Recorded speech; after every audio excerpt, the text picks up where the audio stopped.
അസ്സലാമു അലൈക്കും. വളരെയധികം പ്രയാസപ്പെടുത്തുന്ന നെഞ്ചിലേക്കുന്നൊരു വാർത്ത ഇന്ന് കേൾക്കാനിടയായി. കളിച്ച് ചിരിച്ച് സന്തോഷത്തോടുകൂടി യാത്ര ചെയ്ത ഒരു കുടുംബത്തിലെ ഒന്നല്ല 3 പേർ മരണപ്പെട്ടുപോയി എന്നുള്ള സങ്കടകരമായ വേദനിപ്പിക്കുന്ന വാർത്ത. നോക്കൂ, ഏത് നിമിഷം എപ്പോൾ വേണമെങ്കിലും നമ്മുടെ ജീവിതം മാറിമറിയാം.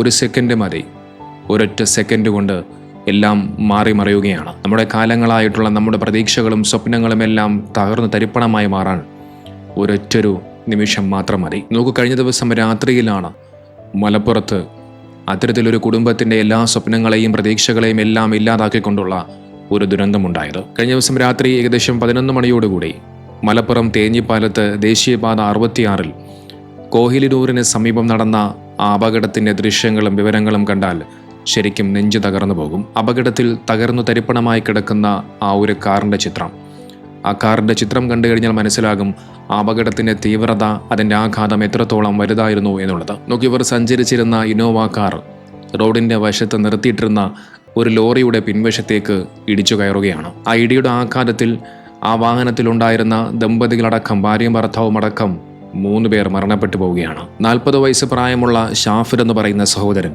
36 വയസ്സുള്ള അദ്ദേഹത്തിൻ്റെ ഭാര്യ ഷഹീന, ഇതോടൊപ്പം 24 വയസ്സ് പ്രായമുള്ള ഇവരുടെ ബന്ധു ആലങ്കോട് സ്വദേശിയായ ജഹാന എന്നിവരാണ് മരണപ്പെട്ടത്.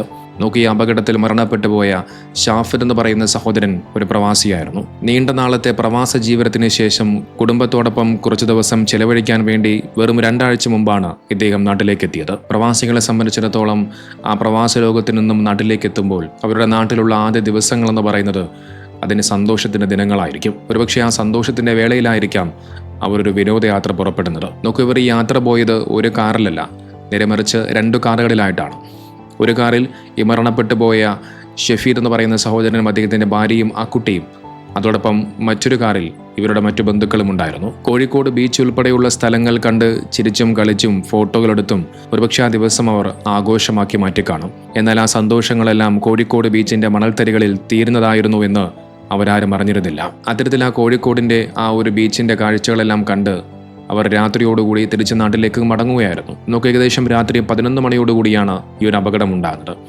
മാത്രമല്ല, ഈ അപകടം നടന്ന സമയത്ത് നല്ല കനത്ത മഴയുണ്ടായിരുന്നുവെന്നും പറയപ്പെടുന്നു. ഒരുപക്ഷെ ശക്തമായ മഴ സമയത്ത് വാഹനം ഓടിച്ചിരുന്ന ഷാഫിദിന് റോഡിലെ കാഴ്ചകൾ അത്ര ക്ലിയറായി കണ്ടു കാണില്ല. അവർ സഞ്ചരിച്ചിരുന്ന ഇന്നോവ കാർ തേഞ്ഞിപ്പാലം കോഹിനൂരിൽ എത്തിയപ്പോഴാണ് അദാരുണമായ സംഭവം ഉണ്ടാകുന്നത്. റോഡിന്റെ വശത്ത് ഒരു ലോറി നിർത്തിയിട്ടുണ്ടായിരുന്നു. കനത്ത മഴയിൽ നിയന്ത്രണം വിട്ട ഇന്നോവ കാർ നേരെ ചെന്ന് ആ ലോറിയുടെ പിൻഭാഗത്തേക്ക് ഇടിച്ചു കയറുകയാണ്. നോക്കൂ, വളരെയധികം സന്തോഷത്തോടുകൂടി ചിരിച്ച് കളിച്ചൊക്കെ ആയിരിക്കും ആ കുടുംബം ആ ഒരു യാത്ര പുറപ്പെട്ടിട്ടുണ്ടാവുക. പക്ഷേ തിരിച്ച് നാട്ടിലേക്ക്, തൃശ്ശൂരിലേക്കുള്ള യാത്രാവേളയിൽ ആ കുടുംബത്തിൻ്റെ ആ സന്തോഷങ്ങളെയെല്ലാം ഇല്ലാതാക്കിക്കൊണ്ട് അവരെ മരണം തേടിയെത്തുകയാണ്. നോക്കിയൊരു അപകട വാർത്തയിൽ ഏറ്റവും കൂടുതൽ വേദനിപ്പിക്കുന്ന കാര്യം എന്താണെന്നറിയാമോ? ഈ അപകടത്തിൽ മരണപ്പെട്ടു പോയ ഷാഫിർ എന്ന് പറയുന്ന സഹോദരൻ്റെയും അദ്ദേഹത്തിൻ്റെ ഭാര്യയുടെയും മക്കൾ അവർ സഞ്ചരിച്ചിരുന്നത് മറ്റൊരു കാറിലായിരുന്നു. തങ്ങളുടെ മാതാപിതാക്കൾ സഞ്ചരിച്ച കാർ തൊട്ടുമുന്നിൽ ഒരു ലോറിയിലേക്ക് ഇടിച്ചു കയറുന്നതും അത് തകർന്നടിയുന്നതും ആ മക്കൾക്ക് സ്വന്തം കണ്ണുകൊണ്ട് കാണേണ്ടി വന്നു. നോക്ക്, അതുകണ്ട് ആ കുഞ്ഞു മനസ്സുകൾ അനുഭവിച്ച ആഘാതം അത് എത്രത്തോളം വലുതായിരുന്നുവെന്ന് നമുക്ക് ഊഹിക്കാൻ പോലും കഴിയില്ല. അത്രമേൽ വേദനയുണ്ടാക്കുന്ന, പ്രയാസപ്പെടുത്തുന്ന ഒരു നോവായിരിക്കും. നോക്കൂ, ആ അപകടം നടന്ന ആ ഒരു കാറിൻ്റെ ചിത്രം പുറത്തു വന്നു. വല്ലാത്തൊരവസ്ഥയായിരുന്നു ആ കാറിനുള്ളത്. ആ 3 പേരെയും വാഹനത്തിൽ നിന്നും പുറത്തെടുക്കാൻ വേണ്ടി ഫയർഫോഴ്സിനും സുരക്ഷാ ഉദ്യോഗസ്ഥർക്കുമെല്ലാം ആ വാഹനം വെട്ടിപ്പൊളിക്കേണ്ടി വന്നു. അതിൽ നിന്നും ആ അപകടത്തിൻ്റെ തീവ്രത, ആഘാതം എത്രത്തോളം വലുതായിരിക്കുമെന്ന് നിങ്ങൾക്ക് ചിന്തിച്ചാൽ മനസ്സിലാകും. അതീവ ഗുരുതരാവസ്ഥയിലായിരുന്ന 3 പേരെയും ഉടൻ തന്നെ കോഴിക്കോട് മെഡിക്കൽ കോളേജ് ആശുപത്രിയിലേക്ക് എത്തിച്ചു. എന്നാൽ ഡോക്ടർമാർ പരമാവധി ശ്രമിച്ചെങ്കിലും ആ 3 ജീവനുകളും നേരത്തെ തന്നെ ഈ ലോകത്തോട് നിന്നും വിട പറഞ്ഞിരുന്നു. നിലവിൽ ഇവരുടെ മൃതദേഹങ്ങൾ കോഴിക്കോട് മെഡിക്കൽ കോളേജ് ആശുപത്രിയിൽ സൂക്ഷിച്ചിരിക്കുകയാണ്. നോക്കിയവർ സഞ്ചരിച്ചിരുന്നത് അത്യാവശ്യം നല്ല സുരക്ഷയുള്ള വലിയൊരു വാഹനമായിട്ടുള്ള ഇന്നോവ കാറാണ്. ആ വണ്ടിയുടെ മുൻഭാഗം പൂർണ്ണമായും തകർന്ന് ആ ലോറിയുടെ അടിയിലേക്ക് ഇടിച്ചു കയറി എന്ന് പറയുന്ന സമയത്ത് ആ ഇടിയുടെ ആഘാതം എത്രത്തോളം വലുതാണെന്ന് നിങ്ങളൊന്ന് മനസ്സിലാക്കി നോക്കൂ. ആലോചിക്കുമ്പോൾ തന്നെ ഭയം തോന്നും. ഉള്ളിലുണ്ടായിരുന്ന ആ 3 പേർക്കും രക്ഷപ്പെടാൻ ഒരു അവസരം പോലും കിട്ടിയില്ല എന്നുള്ളതാണ്. സംഭവ സ്ഥലത്ത് വെച്ച് തന്നെ ആ 3 ജീവനുകളും പൊലിഞ്ഞുപോയി. നോക്കിയവരെയും പ്രതീക്ഷിച്ചിരിക്കുന്ന ആ വീട്ടുകാരുടെ മാനസികാവസ്ഥ ഒന്ന് ആലോചിച്ച് നോക്കൂ. തങ്ങളുടെ പ്രിയപ്പെട്ടവർ വിനോദയാത്രയ്ക്ക് പോയി സന്തോഷത്തോടു കൂടി തിരിച്ച് വീട്ടിലേക്ക് വരാൻ വേണ്ടി കാത്തിരിക്കുന്ന ആ കുടുംബക്കാരുടെ അല്ലെങ്കിൽ സുഹൃത്തുക്കളുടെ ബന്ധുമിത്രാദികളുടെ ആ ചെവിയിൽ അവർ മരണപ്പെട്ടു പോയി എന്നുള്ള ആ ഒരു ദുഃഖകരമായ ഒരു വാർത്ത കേൾക്കുന്ന സമയത്ത് അവർക്കുണ്ടാകുന്ന പ്രയാസത്തിൻ്റെയും വിഷമത്തിൻ്റെയും ആഴം ഒന്ന് ചിന്തിച്ചു നോക്കൂ. ഇതിൽ അബ്ദുൽ മജീദ് എന്ന് പറയുന്ന പിതാവ് തൻ്റെ 25 വയസ്സുള്ള മകൾ ജഹാന ഷെറിൻ ഇനി ഈ ലോകത്തില്ല എന്ന് കേൾക്കുന്ന സമയത്ത് ആ ഉപ്പയുടെ നെഞ്ച് എത്രത്തോളം തകർന്നിട്ടുണ്ടാകും. അതുപോലെ തന്നെ ഷഹീനയും അവരുടെ ഭർത്താവ് ഷാഫിദും ഒരു കുടുംബത്തിലെ 2 പ്രധാനപ്പെട്ട വ്യക്തികൾ.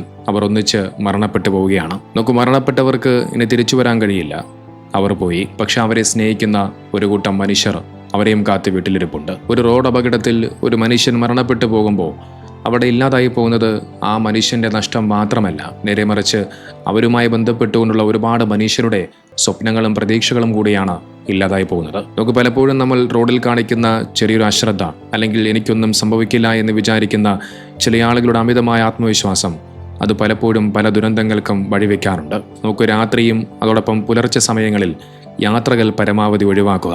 അത്ര അത്യാവശ്യമില്ലെങ്കിൽ പുലർച്ചെ 2 മണി മുതൽ 5 മണി വരെയുള്ള സമയങ്ങളിൽ ഹൈവേകളിലൂടെയുള്ള ഡ്രൈവിംഗ് ഒഴിവാക്കാൻ പരമാവധി ശ്രമിക്കുക. രാത്രി സമയങ്ങളിലും അതോടൊപ്പം അതിരാവിലെയുള്ള പകൽ സമയങ്ങളിലുമെല്ലാം വാഹനം ഓടിക്കുന്ന സമയത്ത് പലപ്പോഴും നമുക്ക് ഉറക്കം വരാൻ സാധ്യതയുണ്ട്. അത്തരത്തിൽ ഉറക്കം എന്തെങ്കിലും വരുന്നൊരു സാഹചര്യം വന്നു കഴിഞ്ഞാൽ ദയവ് ചെയ്ത് വാഹനം ഓടിക്കാതെ സുരക്ഷിതമായ റോഡിൻ്റെ ഏതെങ്കിലും ഒരു വശത്ത് വാഹനം നിർത്തി കുറച്ചു നേരം ഉറങ്ങിയതിന് ശേഷം മാത്രം, ആ ഉറക്കക്ഷീണം മറ്റുമൊക്കെ മാറിയതിന് ശേഷം മാത്രം നിങ്ങൾ പിന്നീടും ആ ഒരു വാഹനം ഓടിക്കാൻ ശ്രമിക്കുക. അതോടൊപ്പം വാഹനം ഓടിക്കുന്ന സമയത്ത്, പ്രത്യേകിച്ച് ലോറി പോലെയുള്ള വലിയ വാഹനങ്ങളുടെ പിന്നാലെ പോകുന്ന സമയത്ത് ആ ലോറിയിൽ നിന്നും കൃത്യമായ ഒരു അകലം പാലിച്ചു വേണം വാഹനങ്ങൾ ഓടിക്കാൻ. ഇതോടൊപ്പം നമുക്കറിയാം, ഈ ഹൈവേകളിൽ നിയമവിരുദ്ധമായി കൊണ്ട് പലപ്പോഴും വലിയ ലോറികളൊക്കെ ഒരു വശത്തിങ്ങനെ പാർക്ക് ചെയ്തിരിക്കുന്നത് കാണാൻ സാധിക്കും. ഇത്തരത്തിൽ അപകടം വിളിച്ചു വരുന്ന തരത്തിൽ ഈ ഹൈവേകളിൽ നിയമവിരുദ്ധമായി വണ്ടികൾ പാർക്ക് ചെയ്യുന്ന അത്തരം ആളുകൾക്കെതിരെ കർശനമായ നടപടി സ്വീകരിക്കേണ്ടതുണ്ട്.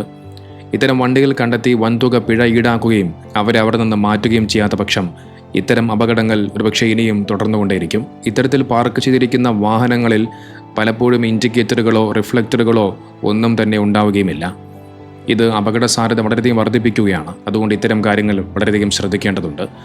നോക്കൂ, നമുക്കറിയാം, ഈ കഴിഞ്ഞ കുറേ ദിവസങ്ങളായി നമ്മൾ നിരന്തരമായി കേട്ടുകൊണ്ടിരിക്കുന്ന വാർത്തകളാണ് അപകടമരണ വാർത്തകളൊക്കെ. എത്രയെത്ര ജീവനുകളാണ് ഓരോ ദിവസവും ഇത്തരത്തിൽ വാഹന അപകടത്തിൽ ഇല്ലാതായി പോകുന്നത്.